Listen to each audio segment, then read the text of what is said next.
Fast forward to the 1800s, the U.S. starts expanding westward like a guy buying too many shoes on a road trip. But this time, we had tools, better maps, surveying equipment, and most importantly, the ruler.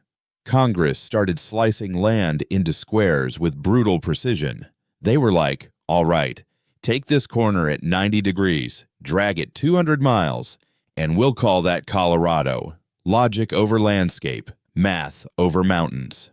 States like Utah, Colorado, and Wyoming were born from this mindset. They're so rectangular, you could frame them like a diploma.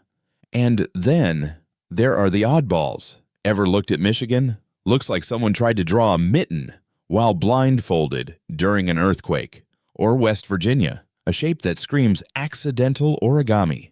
These states often formed under high-pressure weirdness. Civil wars, last-minute negotiations, oops, we forgot this part moments. Sometimes the shapes came from rivers, sometimes from deals with native tribes, sometimes from 3-day-long arguments between guys named Hiram and Ebenezer. Fun fact, Texas used to be way bigger, like almost touched Canada bigger, but then it sold off land to avoid debt. Texas basically pawned off pieces of itself like a cowboy with gambling problems. California almost had a straight-line top, but then they realized, wait, gold mines! And boom, they redrew it to grab more sparkle. And don't get me started on Missouri's boot heel. That weird bottom right chunk? One guy didn't want to live in Arkansas, so they just moved the state line to keep him in Missouri. You'd think drawing lines on a map is chill. Nope. Ohio and Michigan literally went to war with militias over a city called Toledo. Result? Michigan got the Upper Peninsula as a consolation prize, a piece of land they didn't want, full of trees and snow. Surprise?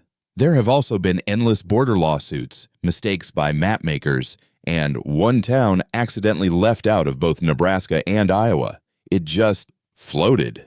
Sure, straight lines look clean, but they can also ignore the real world. People, tribes, natural barriers, cultures.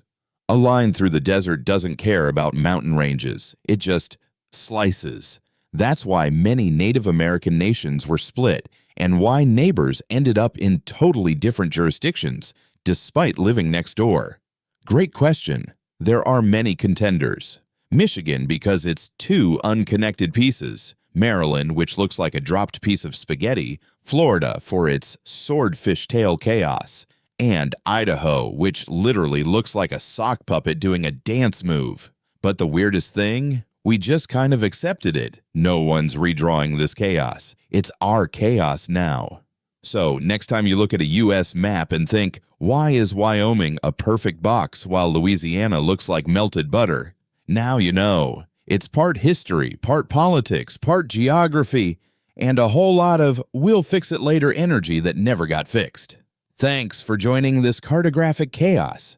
If you enjoyed this trip through America's messy lines, give us a like, subscribe to the world's weirdest, and tell your friends you finally know why Colorado looks like your old math notebook.